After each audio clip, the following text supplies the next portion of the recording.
And as Senator Manchin returns to talks, could we see him cave to the president's demands, as he has in the past?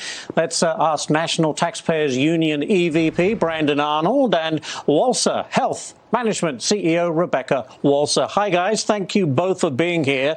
OK, Brandon, let me begin with you. Do you see Joe Manchin caving? And if so, what's he going to give up? You know, we got $4 trillion, $5 trillion. I think the last I saw from Manchin was he was looking at $1.8 trillion, which I think just won't fly with the Democrats.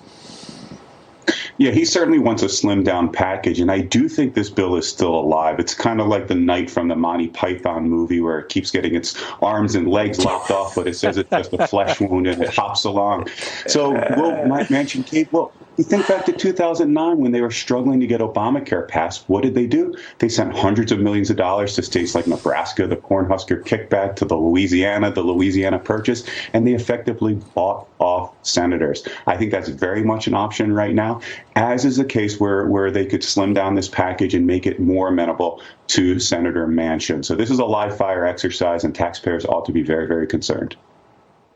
Yeah, certainly so. It's just a flesh wound. I love it. Rebecca, look, the point is that will Mr. Manchin, Senator Manchin, cave as Joe Biden doesn't want to cave to the progressives? So you have this pushing and pulling and tugging, as you always do on Capitol Hill. But how do you think this plays out?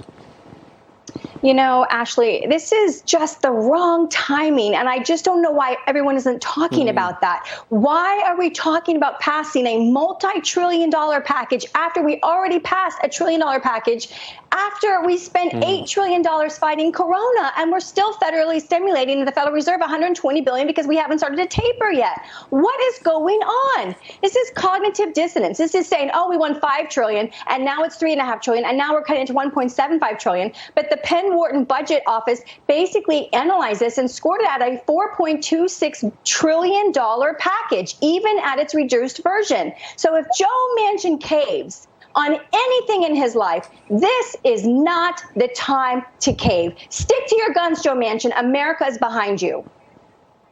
Very quickly, I want to follow up on that, Rebecca. So with, inflation running rampant, how naive do you think Joe Biden is to propose this massive spending bill? I mean, in the middle of a COVID crisis at the same time. Let's get this under control. Let's get the world back to whatever level of normal we can. We do not have the ability at this point to keep borrowing this much from the central bankers of the world. We printed $25 trillion and counting because of corona worldwide, $8 trillion in the United States of America alone, and we're still printing money as we speak today. Let's get this seriously under control. Unless we want Marxism and socialism and communism, which will follow from this big of a debt burden, our children are enslaved, our grandchildren are enslaved, and our great-grandchildren are enslaved under the terms of this bill. It's got to stop.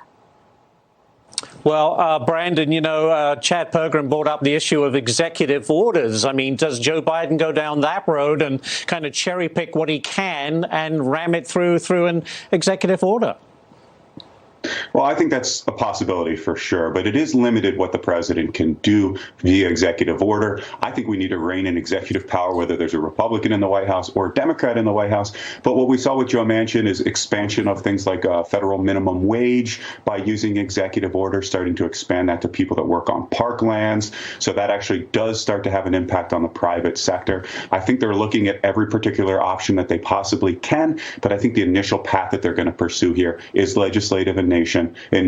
They're going to exhaust all their options. Hopefully they run out of options pretty soon, and then they will look to the executive option. We shall see, as they say. I want to get onto this issue. The massive spending bill, of course, just one of the issues being weighed by investors. There's also inflation, the Fed, COVID, the midterms. It goes on and on. All of that is certainly a consideration.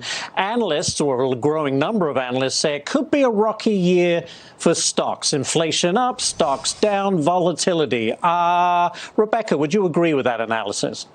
Absolutely, Ashley. And anyone who's out there prognosticating a banner year, it might turn into a banner year, but we're going to experience some pain. You know, you're always looking at mean reversion when you don't have the economic fundamentals to support it. With 10 million plus job openings, with massive year-over-year inflation that we haven't had since 1982, with the China economy on the verge of collapse, they're just not reporting it. We know about Evergrande. We know all of these property management companies in China are failing. So China's on the verge of collapse. That will have a contagion impact on the U.S. The Federal Reserve is going to taper. We're talking about 3 rate hikes. We've got massive inflation. We have a political economy that's going nowhere. The country feels like we're heading in the wrong direction. And we have midterms. Actually, this is a recipe for disaster in the middle of a global pandemic that's still not under control. So people need to brace themselves. Let's be real.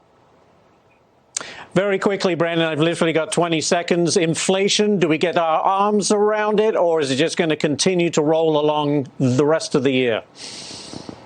Well, I'm pretty concerned about inflation, and the biggest concern, of course, is the threat of this Build Back Better package. There's only so much the government can do. One thing they can do is make the problem worse, and that seems to be, unfortunately, the path that Biden and Pelosi and Schumer want to go down. Hopefully they get off of this, and we can start to address some of the supply chain concerns, reduce tariffs and things like that will improve the inflation situation instead of digging this ditch even deeper than it already is. Yeah, you are absolutely right. Great stuff, Rebecca and Brandon. Thank you so much for being here on this first day of the new year of trading and everything else. We look ahead with hope, that's for sure. Thank you so much. A mix of winter weather.